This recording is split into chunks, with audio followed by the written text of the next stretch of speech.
Football বিশ্বকাপে ব্রাজিলই একমাত্র দল যারা প্রত্যেকটা বিশ্বকাপ আসরের গ্রুপ পর্ব পেরিয়ে গেছে।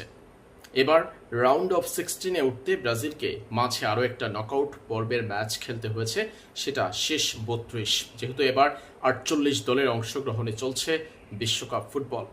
এদিকে রাউন্ড অফ 16-এ ওঠার পথে শেষ 32-এ ব্রাজিল হারিয়েছে জাপানকে 2-1 গোলে। এরপর রাউন্ড অফ 16-এ ব্রাজিল মুখোমুখি হতে যাচ্ছে নরওয়ের। আগামী 5 জুলাই বাংলাদেশ সময় রাত 2টা অর্থাৎ 6 জুলাই ব্রাজিল মুখোমুখি হবে আর্লিং হল্যান্ডের নরওয়ের। ব্রাজিল নরওয়ে ম্যাচের আগে ব্রাজিল যখন জাপানের বিপক্ষে মাঠে নেমেছিল, তখন সেই ম্যাচ থেকে ব্রাজিলের জন্য একটা দুঃসংবাদ হয়ে এসেছে। এবারের বিশ্বকাপে ব্রাজিলের মাঝ মাঠের অন্যতম কাণ্ডারি লুকাস পাকুয়েতার ইনজুরি।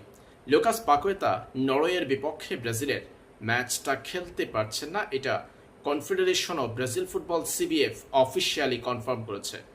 যেহেতু লুকাস পাকুয়েতা খেলতে পারছেন না ব্রাজিলের নরওয়ের বিপক্ষের ম্যাচটা, তাই এই জায়গাতে একটা পরিবর্তন আসবে, সেটা একেবারে শতভাগ নিশ্চিত।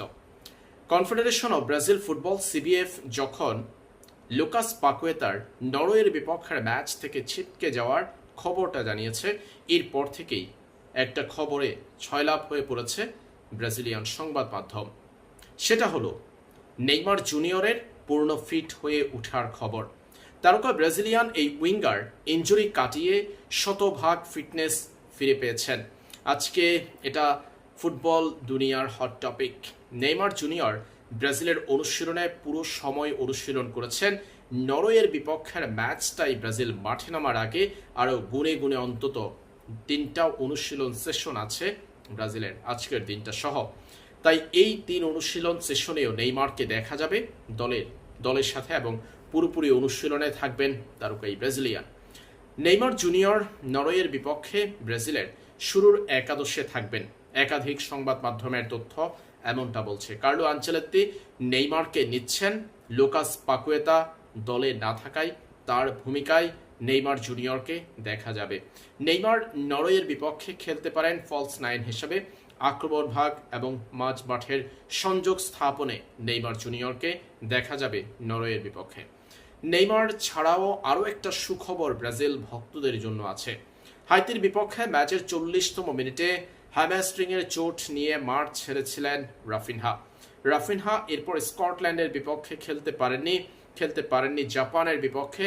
দল যখন একের পর এক ভেন্যুতে ভ্রমণ করছে, তখন এক জায়গাতে নিউ জার্সিতে ব্রাজিল দলের মেডিকেল স্টাফদের অধীনে চিকিৎসাধীন ছিলেন রাফিনহা। এবার জানা গেল সেই রাফিনহাকেও নরওয়ের বিপক্ষে ম্যাচে পাচ্ছে ব্রাজিল। কার্লো আনচেলত্তি রাফিনহাকে নরওয়ের বিপক্ষে ব্রাজিলের স্কোয়াডে রাখছে, এমনটা জানা গেল বেশ কয়েকটা তথ্য থেকে। নরওয়ের বিপক্ষে শুরুর একাদশে না থাকলেও বদলি ফুটবলার হিসেবে রায়ানের জায়গায় দেখা যেতে পারে রাফিনহাকে। তিনি ব্রাজিলের দলীয় অনুশীলনে ফিরেছেন, চোট কাটিয়ে উঠেছেন। তবে কিছুটা দুশ্চিন্তা আছে কাসিমেরোকে নিয়ে। আজ ব্রাজিলের যে অনুশীলন হয়েছে, যে অনুশীলন ক্যাম্প ছিল, সেখান থেকে দল মাঠ ছাড়ার আগে কাসিমেরোকে দেখা গিয়েছে খুঁড়িয়ে মাঠ ছাড়তে। অর্থাৎ দলের অনুশীলন সেশন যখন চলছে, অনুশীলন শেষ হওয়ার আগেই কাসিমেরো ছেড়েছেন মাঠ। তাই আগামী 2-3 দিনের মধ্যে কাসিমেরোর অবস্থা পর্যবেক্ষণ করবে ব্রাজিলের মেডিকেল বিভাগ। তারপরেই তাকে নিয়ে ম্যাচের দিন সিদ্ধান্ত নেবেন কার্লো আনচেলত্তি। কাসিমেরো একজন গুরুত্বপূর্ণ ফুটবলার ব্রাজিল দলের জন্য, তাই কাসিমেরোকে নিয়েই নরওয়ের মতো শক্তিশালী প্রতিপক্ষের বিপক্ষে খেলতে চাইবেন কার্লো আনচেলত্তি। সেজন্য কাসিমেরোর চোটের সর্বশেষ অবস্থা জানতে তাকে রাখতে পারবেন কিনা দলে, সেজন্য শেষ পর্যন্ত অপেক্ষা করবেন ইটালিয়ান এই কোচ।